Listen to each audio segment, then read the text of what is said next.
All right, there we go. I'm gonna wait for Dr. Juliet Dinkha to join us. And then we're ready to go for today's podcast. We're gonna talk about emotional management. We have a lot of questions and we're gonna go through what are emotions, emotions and the brain, learning to make emotions, to manage emotions, actions to manage emotions, applying reason to emotions. There she is. All right, there we go. All right. All right, do you know what they say? The old What way they is the say. best way. It is. I just never Yes. have good lighting when it comes to Insta, but it's all right. Does it look okay? Yeah, but we'll find the way. It's synchronizing Hmm. everything. It's more headache than I expected without being in Yeah, the it's true. studio. So let's That is wait for true. it. Let's see. Like the good thing is that we're following us on Instagram anyway, so it's good. Yeah, that's true. You want to, if you want to wait like I just want to 1 minute make to sure. get your students, yeah. Yeah. Okay. Yeah, so a lot of people are that way it'd be better for them. But we can start. Um, Good. I think Now we it's have 1 hour. we can't talk too long. Woof, woof, woof. And it's a very big topic. So welcome to Go Beyond chapter number 10. We're here again with Dr. Dinkha, psychologist residing in Kuwait. We're Mm. going to talk about emotional management, and I'm not going to give you any tips about the questions because I don't want to waste any second. And I'm going to go straight forward with her with the first question: what are emotions? See if you can explain to us this complicated topic. Well, emotions are feelings, right? So they're feelings that we all have, and they kind of like guide us and the way we react. I mean, most of the emotions that people have been familiar with would be like love, hate, happiness, or fear. I think the most common one that we always operate on is probably fear or love, but also hate and happiness are part of it. So, this is like their driving force of what we do on a daily basis, and we have to really be aware of our emotions in order for us to know how to um, interact, how to act, behave. So, if people are not really aware of their emotions, then they pretty much are not going to, or they might be, and also if they're not aware of it, they might be reacting to it, reacting, and the Yeah. reaction might be very extreme if they don't understand it. So, yeah. And so it's very, very important. I think this is really a great topic. And, because there's a lot more research has been done on emotional intelligence, which is part of what we're talking about. Yeah. So if people don't really have emotional intelligence, they're going to have a hard time really living in the world that we have it right now. Most people, most employers want someone that's emotionally intelligent so you can detect your emotions and other people's emotions. So most time people like, well, how would I know what my emotions are? And I think, people should ask, like, how do I feel? How do I know I feel like this? I feel happy, but why do I feel happy? Like if people start to question these things, or even asking like, it's not just about me, it's like, how do the person in front of me feel? How do I know that they're feeling angry? So these kind of Yeah. questions, but a lot of times people don't stop and think about, well, how do I feel right now? Why am I feeling the way I'm feeling? What am I thinking? If we are more conscious and mindful of where we are, then you'll be a better person. You'll respond better. All of that. I think it's important. They So say we have this like 5-10 seconds to think about before any reaction. Like before going to, let's say, have a binge eating, or before having a reaction and an attack, before verbally attacking. I think there's those the seconds that you can be okay. I mm, have control. Let's well control. I can manage this situation. Why am I feeling this? I'm going to react. How do I stop from reacting or overreacting? right, exactly. And I Yeah. think we also need to understand how our brain is wired to have that fight or flight, right? So in the brain, there is a place in our brain is called the limbic system, and that's where the emotions are processed. And this limbic system, actually, it starts from, when we were young. So we know a lot of emotions when we're young. We just don't know how to express them. So you've got this limbic system that when I'm happy, it goes through my body. So when I'm happy, we know that, the idea of like serotonin, for example, dopamine, oxy, Oxytocin, yeah. oxytocin. Yeah, when you hug people, yeah. Yeah, like exactly. That's why The hugging is very hugging. important, right? Or kissing or anything that gives you that sense of touch. And of course, we've got the other part of it is like, whenever we're feeling threat or we're feeling like we're going to be attacked, then obviously, a lot of this stress hormones gets activated in our body, and then, we start to like be guarded. Am I supposed to hit this person? Am I supposed to? That's where the fight or flight idea comes from, is that, you see a bear, the first, your body now feels stress, cortisol is all over, and now you're thinking, and then you run. Obviously, a bear, it's a huge thing. You're not going to be able to fight it. So that's that image of terror. So these emotions are very, very important, and we know that they get processed from our brain, and because they are. And the interesting thing is the first thing is processed is actually the brain process it in the limbic system. So you kind of have to understand before you react. So if you don't know, you're gonna make a lot of mistakes actually, and that's Yeah. why we have to learn. Because we're plugged to be the survival mode, right? Oh yeah, yeah, of So course. we were designed for survival by the end. So we have very basic emotions. Mm. There are five basic emotions. Yes. Well, I mean, I usually identify four, which is, like Or I said love, hate, happiness, or fear. Some people might say fear. anger is Yeah. in it, but I think, Yeah, yeah. Oh, yeah, yeah. From yeah. yeah. So, but I I think love the anger could movie. be part of it. I mean, you could add it as a five, but most of the time we operate under those four things. So, yes. So it's like, so if someone is hugging you, you're feeling, happy. So that's Yeah. happiness. Love, obviously, when you're in an intimate relationship and love with someone, that's a, different dopamine effect. And so the idea Yes, is I that got the that's, five yeah, from that yeah. movie that they made with the cartoons. I don't know the name in English. I think it's Spike Over Me or and there the five emotion. It had a lot of psychological writing about it. Mm, mm, mm. Yeah, Did I mean, I can't remember which, I you can't know the remember. cartoon one? Yeah, yeah, yeah. I can't remember which one. Yeah. Yeah. So I mean, so obviously, even cartoon things that we have, and we have to teach our Yeah. kids these emotions, and actually, it'd be nice if from the beginning we can, you know, ask our kids, for example, what are you feeling? But a lot of times we don't. We teach our kids how to act, but we don't really ask them, how do you feel about something, or what is this feeling, or where do if we can just like get them to process it, maybe it'll be much better for them than having them say, well, act like this. If someone attacks you, attack them back. We don't really, Yeah. process, how are you feeling? How am I feeling? What am I thinking?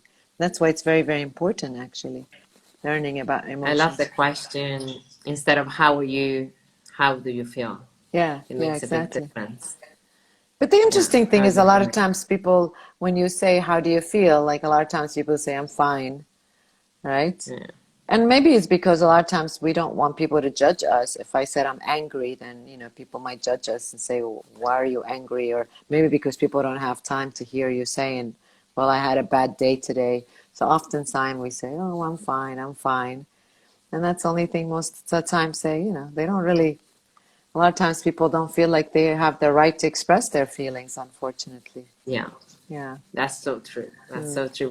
We don't give a space for ourselves, so we don't expect people to have it for us back. Right. And, and everyone is rushed, and everyone, like, you don't think that people really have the time to be able to really listen to your, feeling. And it's not a common thing. Like, I mean, how many times have you really asked someone, how do you feel? And they're like, let me tell you how I feel. I feel bad. I feel sad. I feel angry. And I also think a lot of times people are much more comfortable saying I'm angry or frustrated than if, to say, I'm happy, or I'm fearful. I think a lot of times people don't have that. ability, and maybe because we're not taught to identify. We're only taught, depends on what household.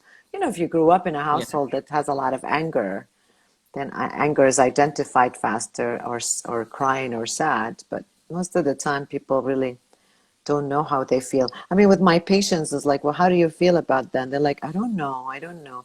And then they'll give you a thought. I didn't like this, or I'm hoping for this. That's not feeling. And then it's Yeah. so important, because one of the thing I do with my patients is that you have to keep a journal. And the journal is like, you write what you're thinking and what are you feeling. It's so interesting, is because they'll write a lot. They think that they're telling me how they're feeling, but they just wrote what they're thinking, or they'll write activities that they've done. And then I'm like, did you realize in this whole paragraph you didn't have a feeling? And let's just go with those 4 feelings. I mean, there are a lot of literature says 6 feelings, some say 5, but let's just go with the 4 that I have identified. And they're like, really? I didn't write? Because we're so used to like not really identifying. Avoiding. Yeah, of course, because once you identify you have fear, then you have to do an action, right? And Yeah. maybe we're not ready for that action. I think we avoid because we don't want to take any responsibility to make a decision. So we And avoid, accepting it. yeah. So we avoid by saying everything is okay, I'm fine, you know. Or people might think that it's okay to say I'm happy when you're not happy, but people don't want to hear. They don't want to hear negativity, so they think that you'll be a burden if you told, people around you or your close friends that, I'm unhappy, or I feel sad or angry, or all those other feelings. So And then you're putting in present all those emotions that when they're going to explode. yeah, of And they course, explode in different things, right? Then from a small thing, we might make like a huge thing because it's everything compressed. of course. I think, and that's the problem. The problem is that, and then I mean, when do I get people to come to me? Is by then that they've already repressed so much emotions from childhood, or maybe because one time they were sad or cried, and their father said, "Don't cry," especially for guys, Yeah. or this family never really talked about emotions. Lots of things were happening, but nobody wanted to talk about it. So you get these people that are repressed. By the time they get to me, they find it weird to say, well, how are you feeling? Like, no one ever asked me that, or I don't really know, or, you know, or I thought by saying I'm thinking this, I want this, I do this. They think Yeah. these are feelings. These are not feelings. And people Yeah. are scared of feelings. I mean, sometimes people are even scared of identifying anger, because they're worried if they're angry that they might have a meltdown, or a psychotic breakdown, and that they'll never get out of it, because that goes back to that ability to resilience, or I might not be strong enough to be able to have that kind of I might not be able to handle strong emotions, so they don't even want to go Mhm. there.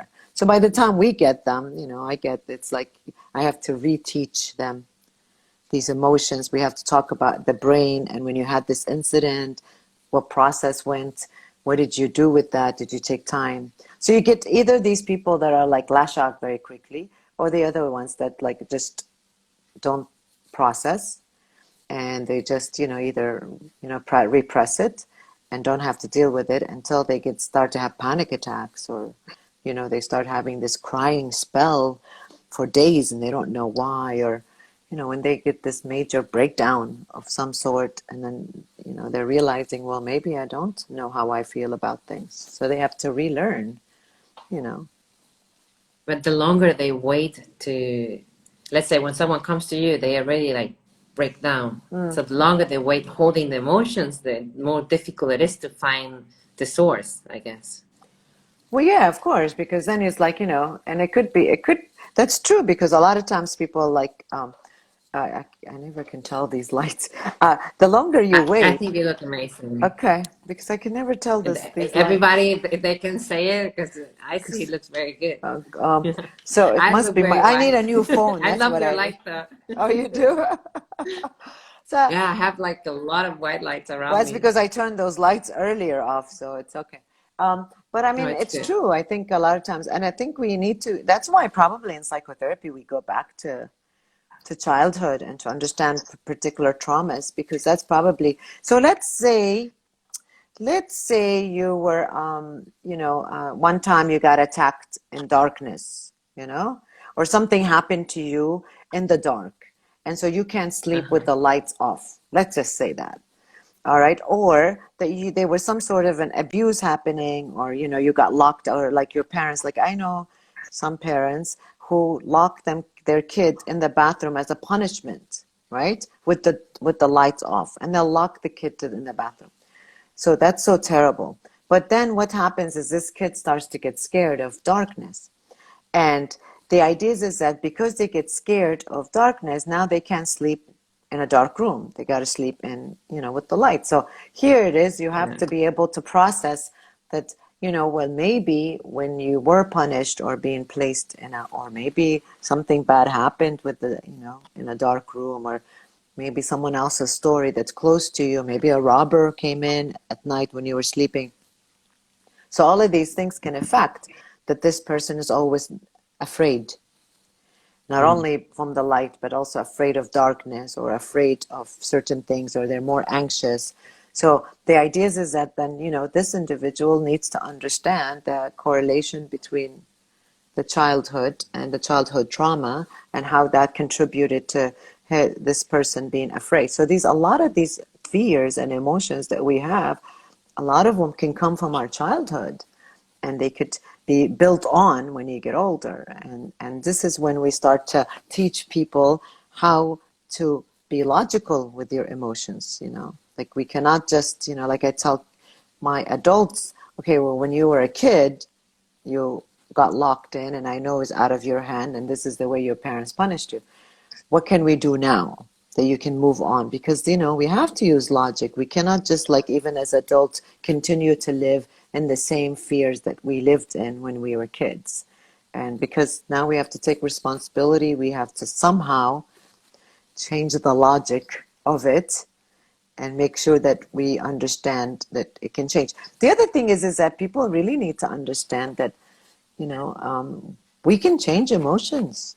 We can change the way we think about something. We can change. It's not like ingrained in part of our personality. And even personality now, there's a lot of research that says personality can change also, unless Um, and so the idea is that a lot of times people think that they cannot really change the way they think about things, or like people that I have that have anger management, like, well, I'm always been like this. My father is angry too, you know. It's this They temperament. justify. They justify it because I think takes a lot of work. And I think people Yeah. want to change, they have to put effort. And are you willing to put the effort? Part of it is psychotherapy, part of it is working on yourself. And nothing comes easy. So that, I think, has a lot to do with personality. There are people that are very determined, and they recognize certain things in their personality and they try to change it. And there are other people that are like, no, this is the way it is. I can't change it. So, This is me. yeah. So I'm hoping, because I think because there's so much research out there now that's saying the marketplace, the globalizing, um, everywhere they're looking for people who are emotionally intelligent. No one wants geniuses. Not that geniuses are not emotionally intelligent, but they're not looking for your degree or where you graduated, as much as they're trying to look at, can you detect your own feelings? Can you detect the feeling of the person in front of you? Can you work in group? Can you, Attitudes. of course, and the way we react to people, like they don't want someone that is short-tempered or has no patience, people that complain all the time or negative, because they want to be able to have leadership skills, and part of leadership skills is to know how to manage people, be able to deal with their different personalities, different feelings. And if you internalize everything, you're sensitive about everything, you can manage your feelings or the people in front of you, then it's not going to really be able to help you deal with the world that we're in. Even now, those that are dealing with the the curfew or the quarantine or coronavirus, all the changes that we have to go through, are people probably who are emotionally intelligent, who know their feelings. They sit with themselves and explore. They ask the right questions. How do I feel? What am I thinking about? Why am I feeling the way I'm feeling? They sit and process. But lots of people, they want to just do things very quickly, and they don't want to And go realize. back to normality, Yeah, the yeah, normal life. yeah. Or Yeah. complain. Sorry, guys. No more normal life. No more normal life. It's not Or gonna. It's not they gonna come back. or they want to complain. They want to live in their fear. They want to act like, this is just me and I can't change. And so I feel like that's not adaptable anymore. I think we really need to start, in order for us to adapt to the new norm, the new normal. People have to work on their emotions. I guarantee you, because this sense of flexibility, this ability to work with people who are going to be anxious, who are fearful, who have anger. We need to learn how to deal with that. And if you can't do that, then it's not going to work anymore. People that are like just repressing their feelings, hiding it, it's not going to work. You can do it for so long, but after you reach a certain age or certain norm or a global crisis, it's not going to work anymore. And people need to start changing. So how can we manage our emotions? To learn how to manage our emotions, actually, because what happened is that, our brain is really hijacked by our feelings, that's for sure. So the first thing that happens to you, automatically your feelings are starting to get activated. And so I think, we have to be able to respond to these feelings by being able to really be conscious about our feeling. And instead of like having a feeling and then, like people that say I love you very quickly, or they fall in love so quickly, or just because they just met this person, realizing that there's a honeymoon stage, and then and then there is this expectation. I see it a lot, like, people quickly, they think this is the right person, quickly they say I love you, quickly, like, they start to, and I think it's because they're operating from their feelings, and they're thinking that this is the logic, and it's not. And Frontal cortex. yeah, the frontal cortex, which is like, exactly. So the idea is that, to be able to manage, we have to understand that our feelings are hijacked. Our brain is hijacked by our feelings. So what am I feeling? Why am I feeling like that? We have to have some sort of response that we can manage it conscientiously, because most everything is unconscious, right? So the idea is that also to be able to say to myself, okay, I understand this is the honeymoon stage. Usually the first months are like this, but being able to realize that I can make decisions, just like I tell my patients, you can't make decisions when you're depressed, can't make decisions when you're anxious, you can't make decisions when your hormones are extreme and you're so excited. Okay, that's fine, you met the right person, but to be able to make it a commitment that this is the right one, and this is the person I've been waiting for, and this is my soulmate. All of that is really activated from your, dopamine and serotonin, and and so if people can just like slow down and think and process these feelings, then maybe your decision will be much more. But also we know that there are actions that we have to take to manage our feelings. So people that exercise, people that eat right, people that, ask themselves questions and say, why am I feeling like this? People that talk to other people, right? People that journal. Journaling is a very important. So if you're feeling excited with this person, is to keep it writing it without making any definite decision that this is the person for me. Yeah. Or I mean, a lot of times people don't talk about these feelings. You got to be able to talk about it. Be open and accept that these are the feelings you're feeling right now, especially with negative feelings, right? Just accept that I'm angry, yes. Start learning about yourself. Like, I know when I don't have enough sleep, I don't make decisions. It took me a long time to realize it, but I realized I'm more snappy. I know that when I'm angry, I don't respond to the person.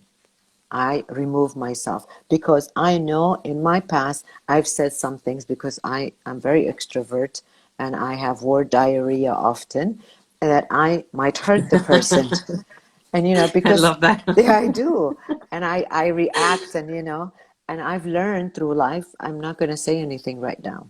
you know I'll I'm say gonna whatever. add it into my vocabulary in my notebooks that one Word because I diarrhea. do the same thing. So I just add it.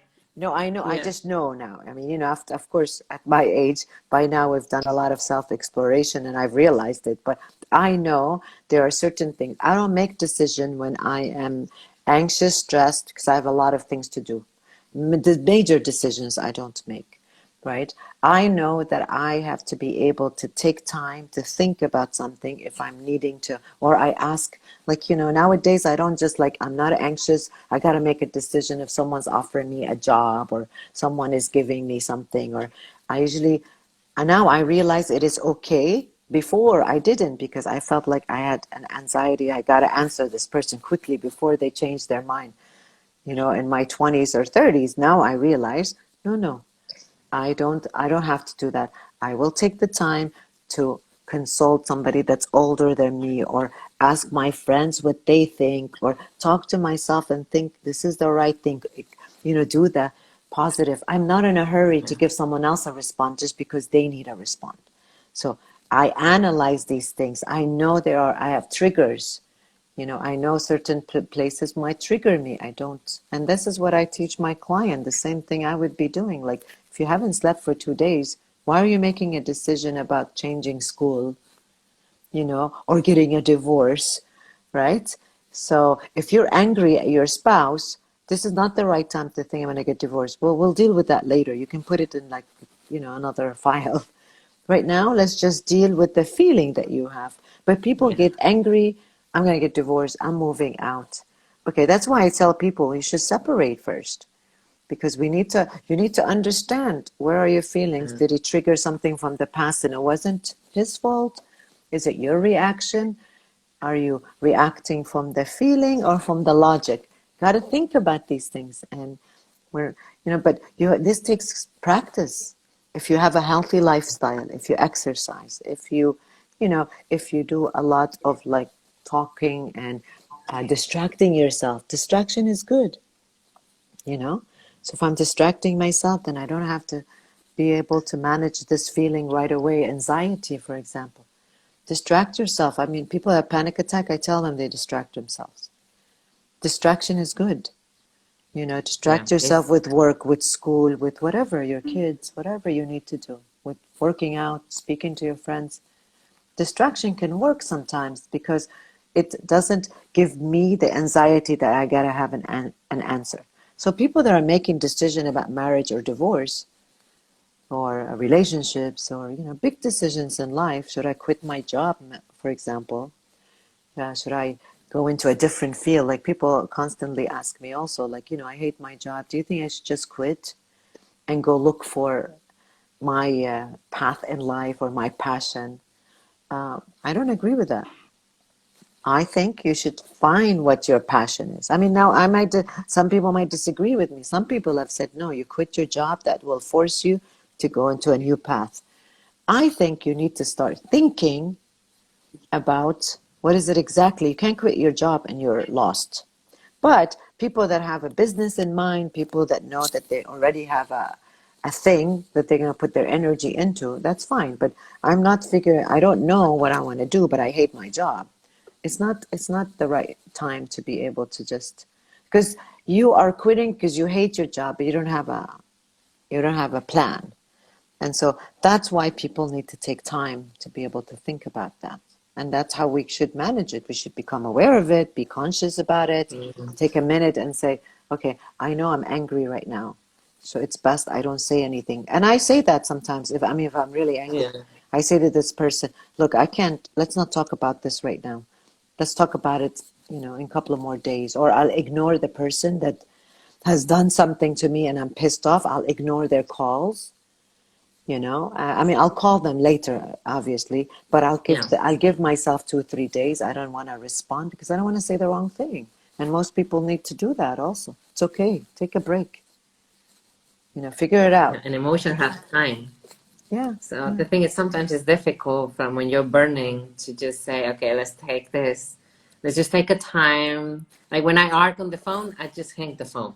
It's like because I'm gonna say something I don't want to say. I'm gonna hurt the other person's feelings. Then I'm gonna regret what I said. So I don't want to talk. And I think the best thing when you're feeling something so big is just to back off from your feeling and give some time. Time is marvelous and everything. Time just proves you, I think. I mean, time heals wounds. Time has helped people deal with grief and death. Obviously, time really works. And I don't feel like, maybe because oftentimes you'll have the person on the other end is demanding and pressuring you to give an answer. And I think we need to be aware of what works for me. Like, just because you need an answer so that way you can feel comfortable, it doesn't mean it works for me. And I know people like that. And I work with clients all the time. And like, why did you say that? Well, because he was pressuring me, doc. He wanted an answer. Do you love me?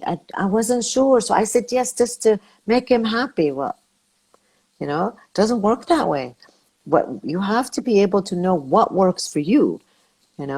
Be able to tell that person, look, right now, I'm not sure. Right now, I need you to give me time, or I'm angry right now, and I feel like whatever I'm going to say, it's not going to be heard correctly. I just need a few days and I'll get back with you. And they don't feel comfortable with it, then they need to work on themselves. And it's not my responsibility to take care of their feelings. I'm responsible for my feelings, and that's it. And so people need to understand, Just the other day, I was having a couple session, and I said, she's not responsible for your feelings. If she's unhappy, she's unhappy. Why should you make her feel guilty because you've been this wonderful guy? It's not her responsibility.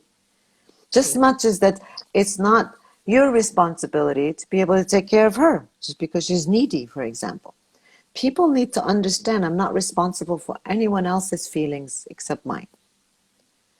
And that's what I really need to do. I don't need to be able to feel guilty because, there are relationships where she wants to separate, he's dying and wants to stay with her, makes her feel guilty. If you leave me, my life will never be the same. And we need to get with the program. It's not my responsibility that you will die or not. Not that I want you to die, but don't put that guilt on me. That's not my guilt. That's your guilt. I have my own to deal with. I have my own guilt, my own frustration. I can't carry a bag for joy. And this is what happens with a lot of couple, I think. There's always one partner who's carrying, the guilt for both. And that's the partner that usually feels exhausted, to be honest. So I've seen a lot of relationships like that. Mm-hmm. From the outside, it's easier to see as well. I think when you're inside with the emotion, and I think now we're seeing the role of the saver and I don't know how it's the other word in English, but the savior. That's right, and the victimizer. I play the role of the saver in the caretaker, a lot of relationships. Yeah. No, there's the caretaker and then the victimizer. And so, and if you were from the beginning as a child, the one that's independent, and your parents always told you, oh, I'm always, I can depend on you. Or if you grew up in families where there were alcohol abuse or, substance abuse, you're always the caretaker because you had to take care of your parents who mom was codependent, dad was an alcoholic. So you have that role from the beginning. And then so we end up attracting victims because we want to be the caretaker. We think that they can't survive without us. I figured, look, if he was like 30 some years without me and he survived, I don't think he's going to die. It's not my job to take care of him. Like he literally, people don't understand. Look, this guy you just met, he's 25 years old. Why are you taking care of him? For 25 years, he's been taking care of himself somehow. But that's because the caretaker doesn't really understand. It's also our fault, the caretakers, because we tend to like to take care of people so that way they can stay with us. There's a problem with the caretaker. So the caretakers are not the hero. They're only doing that because they don't feel like there's a relationship that's mutual, that's going to accept them. So they have to, because remember in their childhood, they had to take care of these people, their parents, so the parents could be proud of them, right? And so, or that the kid, their siblings would be happy or whatever. So somehow they got the point that you're the care. So caretakers attract a lot of victimizers, the dependent, the injured, right? And then they they start to rehab them.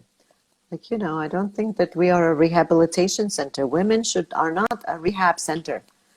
We are, individuals, but it's not the dependent problem, not the addict problem. It's the one that's opened up themselves to make it look like their rehab center.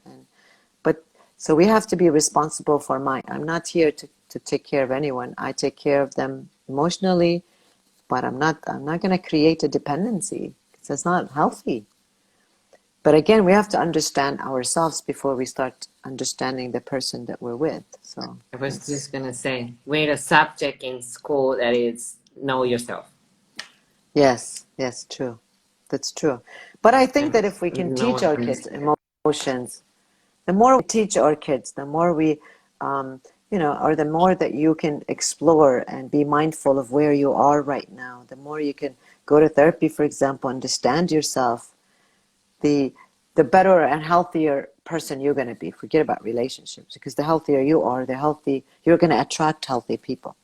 But when you're the anxious, the one to be taken care of, the one that doesn't feel like you're worth loving, being loved, of course you're not going to attract healthy people. And if you do attract healthy people, you'll be bored with them, seriously, because they're not dramatic enough to feed into your Exactly, you're attracted to dysfunction. drama. Yeah. It's true. Exactly.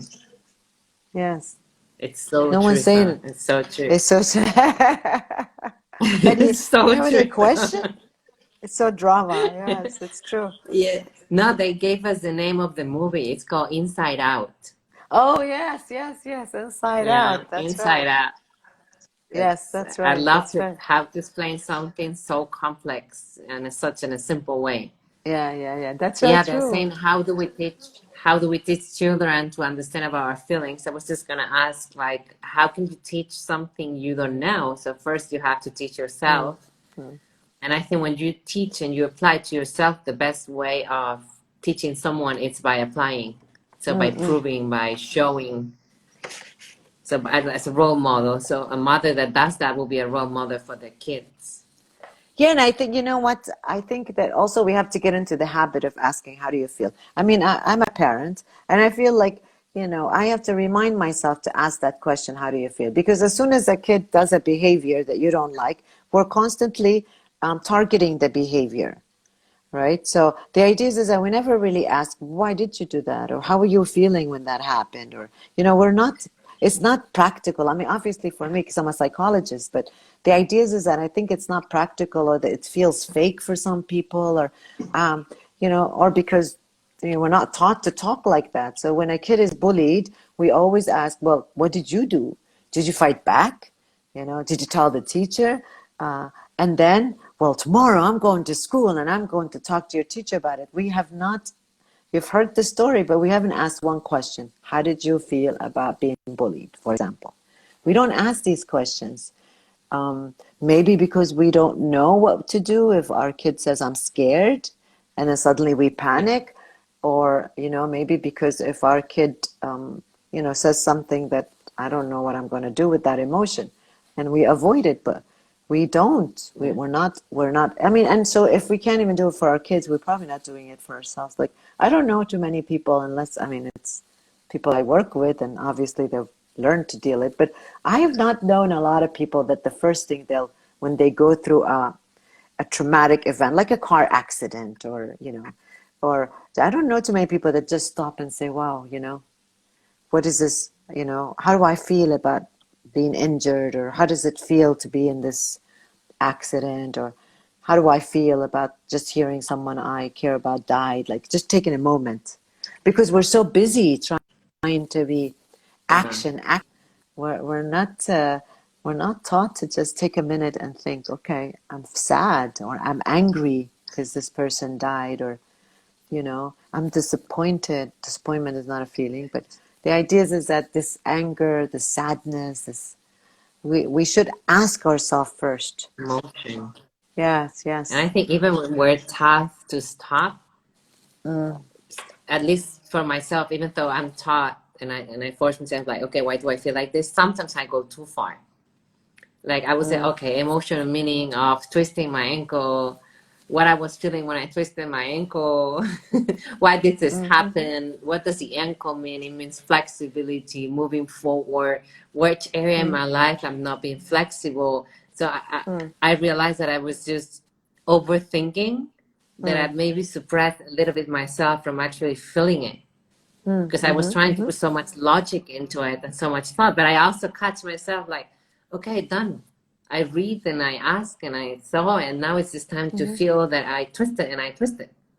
And maybe it's nothing more than that. But I think I'm Or not a when you, psychologist, but yeah. I would love to. I love the mind though. No, it's But true. But I even just like when, overthink. and maybe people that are get like athletes that get injured, maybe the issue is that if they really ask themselves, how do I feel about this injury? Maybe they don't want to really accept the idea that this injury is probably going to have them sit at home for a week and not be able to work out. I mean, as simple as Correct. that, right? Or that they're preparing for a competition and they don't really want to think about how does it feel because the hurt, the pain, it might cause them not be able to compete, for example. So the idea is You're that, describing my story. but so I think It that a was my lot, story in Christmas. Yeah, yeah. right? So I don't want to think about how I'm feeling because if I think, like I was saying earlier, when you ask someone, well, how did you feel about that? I don't really want to think about it because I'm worried that if I admit to myself that I am, that these are strong feelings or angry or whatever, I won't be able to handle it, you know? So the idea is that, well, why do you think you're not going to be able to handle it? I think recognizing it, saying that I'm disappointed, I'm angry, you know, I hate this person, I'm afraid of this person, I have these emotions, or I'm angry that this person died, for example. Okay, so now we know that you're angry. So how do you feel about anger? And now let's move to the next step. If we don't, I mean, one of the things you asked me is like, what action can you manage? Is you gotta really accept it, or you won't be able Yeah. to manage your feelings. How can you manage something you haven't even accepted? And so I have to accept anger from my childhood, or I have fear, anxiety, or disappointment. Disappointment is a big thing. There's frustration Huge. that comes with it. And so people need to say, yeah, I'm feeling very disappointed, I'm feeling angry or frustrated. It's okay. People shouldn't run away from So then emotions, you know? we do usually. They're asking actually. That's like, How do you what? stop How do we stop overthinking? the overthinking? Yeah, and overthink about your feelings. Where do we draw the line? Well, I'm not saying you need to you need to think about your thinking. See, that's again, it's not. I'm saying you have to feel the feeling. I didn't even say about thinking yet. So there is no, I am feeling this. I'm not saying anything about thinking. So How do they stop so if they're thinking, stopping them so feeling? Actually, right? right, that's right. So it's being I mindful I to like it's meditation. so of course meditation, exercising, as I said, being able to do Mm. to be mindful of how you feel right now without having, it's a difficult process because we tend to be much more thinkers because a lot more people, like I said, were raised to think, not to feel. A lot of Yeah. houses are like that. So the majority, you think of your future, you think what you're going to become. We ask our kids, what do you want to become? What's your future going to be? This is all thinking, right? What did you do at school? What homework did you accomplish? Or what work did I accomplish? What tasks? All of these things, we're not used to like saying, how do I feel? So the idea is that we have to distract ourselves from overthinking. And the distraction really works by saying that I am feeling. If I continue to feel today, I'm feeling frustrated, stay with that frustrated feeling, right? Stay with You just that, made a very good point. yeah, You made a good, very good point now. Well, I staying mean, in the because moment. you're saying we always go in thinking because it's the way we were raised. And I think now with the quarantine, somehow we all stopped the distractions that we had, and we had no other chance than feel. That's right. And well, a lot of people were fighting with what they were feeling, and others would just like sit down and like put all our, excuse me for the word, shit together. Like, what are we going to do with all of this? And the question is, if you are always operating in a thinking mode, can you survive your life like that? Or it's going to be a moment in your life that all those emotions are just going to bury you, and you're going to feel them, and you're going to realize, okay, I achieved all of this, that mentally it's what I wanted and what I was thinking, but I'm feeling empty inside. Because I see Right. that a lot. That's right. So that So it has to be emptiness, balanced. of course. And like I said, most people, they think, they don't feel. And so when you tell someone, well, how do you feel about it? They're lost, because they're like, what? Didn't I just tell you? They think what they're saying as thinking is really feeling, but it's not. You know, I always tell my clients, sometimes I have images, and especially the intellectual ones. I love them because they I work love very the images fast. thing. What do you But see? Yeah. but the hardest thing is the intellectual one, because they intellectualize everything. And I always feel like, I told the client the other day, the image I have of them is this head just moving like this, like this, because there's no connection, Not feeling. nothing. Yeah. So it's like, I say the image I have of you is this head, like a chicken head just moving. Because every time I say, well, how does that feel? It's like, I just told you how I feel. No, what you told me is a thinking. It's a logic. But you didn't attach logic. Logic is good, like I said. But we have to be able to understand. There is no logic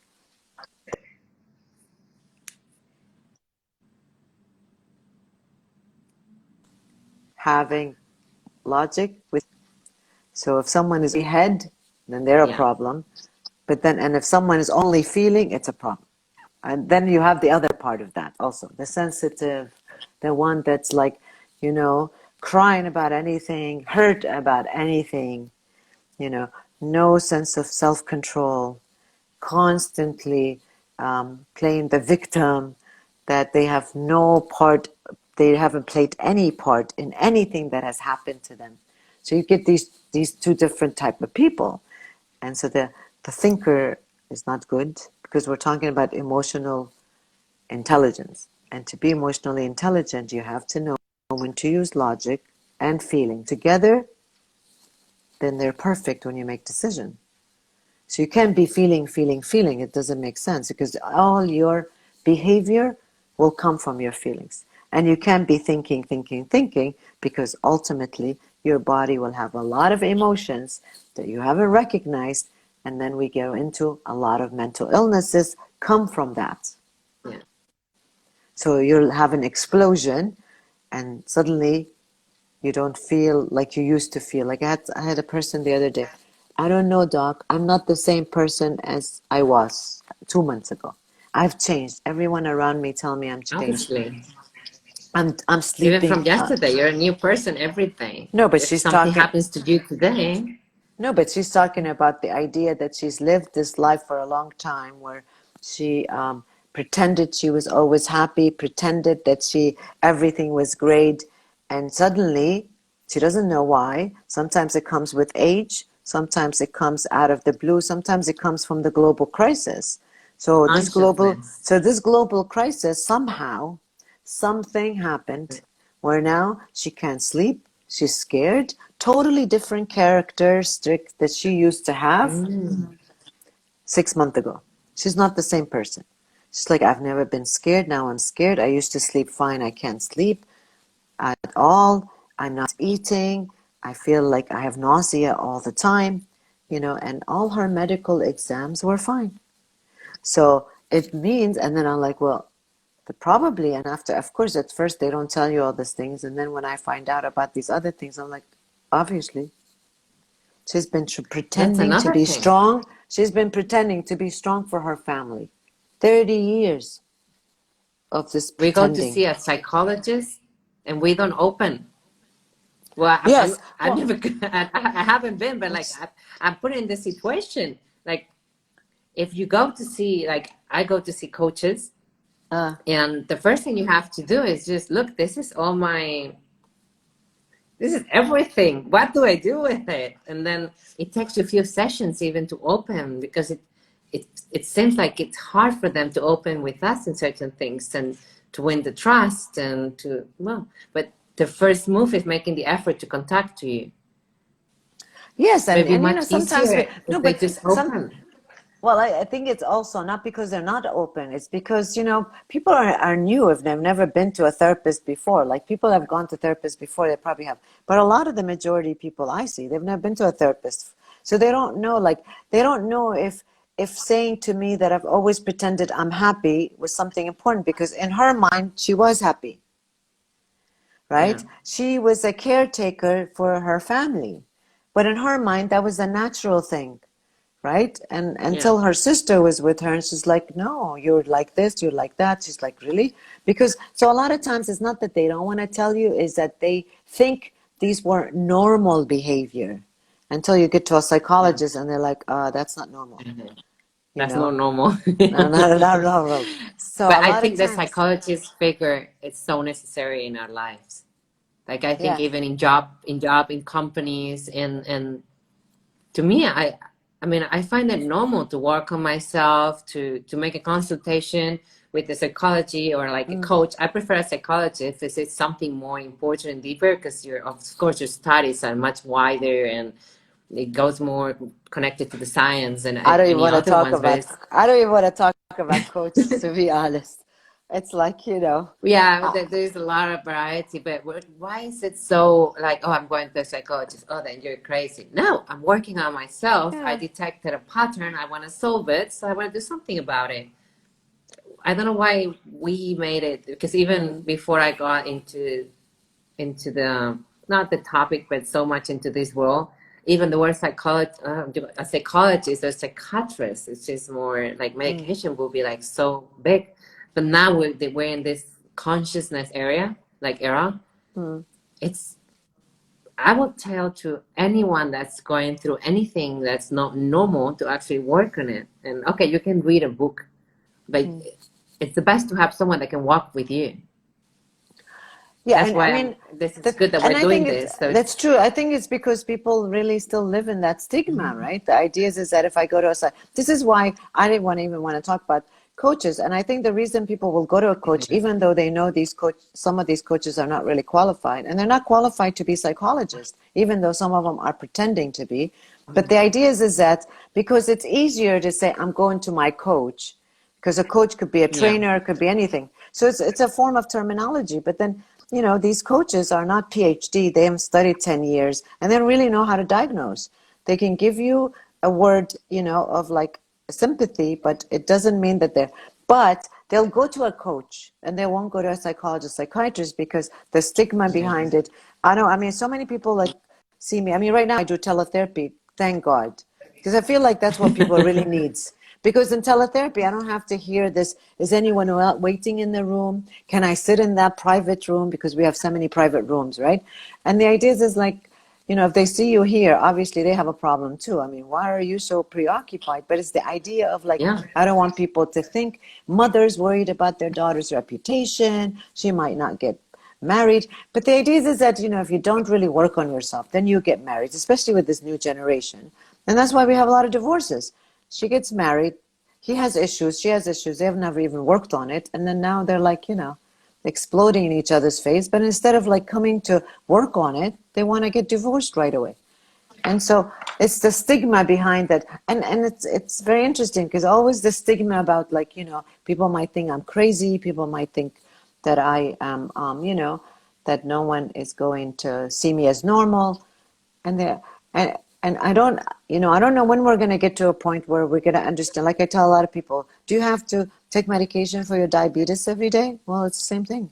Medication, coming to Yeah. therapy. Don't you have to go and see your your doctor for your diabetes or high blood pressure? It's the same thing. It's an illness, regardless of what it is. It's the normal, honestly. Going to therapy is Of normal, course. So now we're, with because this, with I wish we were burned with it, but nobody taught us how to feel, how to nothing. no, because I mean, all the people that even like in my childhood, everyone is like, oh, only, I mean, back in the days also, they used to like the crazy house and the, when you hear these kind of, especially in this kind of society, people are assuming like people come. I don't want to, people really come to therapy, but everyone is like, hush, hush. I don't want to say no one. I'm glad. I mean, I've been here for 15 years. I can tell you that the last 5-6 years, people have become much more a little bit open-minded about it because we have all of these psychiatrists and psychologists. They go on Instagram. We're educating. I mean, I teach my students all the time that this is normal. And people need to understand that. And with this teletherapy, I love it because now it's like, people will call you and they don't mind because no one's going to know you're talking to me. And we are moving to that world anyways, the teletherapy world. Emotional support, and it's so good that when someone is having a breakdown, they can reach you. Yes, and they can do it on the phone now. Okay, so now you have an issue with the office. I mean, in the US, the platforms for psychotherapy on the phone is big. And so it's here also, actually. I mean, I'm very busy since this quarantine. I mean, I was always busy, but the idea is that now people are even more welcoming the idea. I get to see you. I can sit in my own house and still get help and support from you without having to go to your office and not worry about I'm running into somebody I know. Okay, I don't care what it takes, but you need to be able. I mean, we can start with like Psychology 101, which is emotions. This is as simple as it can be. And so I don't really see crazy people. I see normal people like you and I who are struggling. Dealing with emotions. Exactly. We're dealing with their past emotions. I didn't ask to be born in the particular family I was born. So if they had bad genes or they were like dysfunctional, it's not my fault. So because I was born in that atmosphere, now I got to work on myself. People shouldn't feel guilty. They should try to really embrace that this is another form of wellness, True. To me, it's the basic. Like it's same that you train your body, you need to train your mind. Of course. And you need someone to also train you as person, behavior, actions. And parents do the best they can, right? Everybody does the best they can with what they have. Of course. So your parents is everyone. Your parents, your teachers, whoever had a high impact in your life, it's been your teacher into that, and who is telling you that they did the best they could. But someone said almost everyone needs therapy. Honestly, I think everyone at least once will be very good to have someone else digging in themselves. I find it amazing. I love digging in myself and taking any kind of different. I even like astrology because I like anything that can give me a description and then compare with different things. But when it comes to therapy, to understand who doesn't have a breakup, who doesn't have someone in the family dying, it's normal things. And how do you put those emotions in? And see, and that's what people need to really normalize it, because we don't see people that are, I mean, people that have psychotic breakdowns, schizophrenics, major psychosis, those individuals are probably hospitalized, but we don't. Like, so when people say, or like, I hate when people make these jokes when they find out that, that you're a psychologist, because, oh, you see crazy people. Oh, well, what kind of cases do you have? Like, it's like an entertainment and it's a zoo. Like, like, do you ask someone that is like a medical doctor, do you ask them, well, what kind of cases do you see? What's the worst diabetes that you see? Like, it's like, why do they think it's an intern? Lack of knowledge. Like, this is how you can like have a conversation with me. Like, what is the worst cases you've had? You could be a worst case I have. Right? We have 1 minute, so 1 minute, 15 seconds for the closure. I know we need more time. We will set up the platform in YouTube so we can talk longer. Because Dr. Dinkha has so much knowledge to share. So I just want to let's make the 1 minute closure. I just want to end it of why our emotions so important. Our emotions are very important because that's what makes us survive and be healthy. And if people can just remember to ask themselves 2 questions. How do I feel? How do I know? Or what am I thinking? What am I feeling? That's it. This is the simplest exercise you can ask for yourself. And just keep record of it. Every day you should say, what am I thinking? What am I feeling? And then try to figure out. There are diagrams online. They can figure out all the feelings that are out there in the world. And then they can tap into it. And keep in a journal. Yes. Oh, I love journaling, to be honest. All my patients have to keep journals. I love it. So I hope I that think this it's a was very beneficial. healthy. Yes, it Yeah, thank you is. so much for all of you watching it. We have the last 10 seconds. Thank you, Dr. Dinka. We're going to be back Bye. next Thursday. Bye. Inshallah. Bye bye. Hope we help Bye. you. Inshallah. Bye. Bye bye. Bye.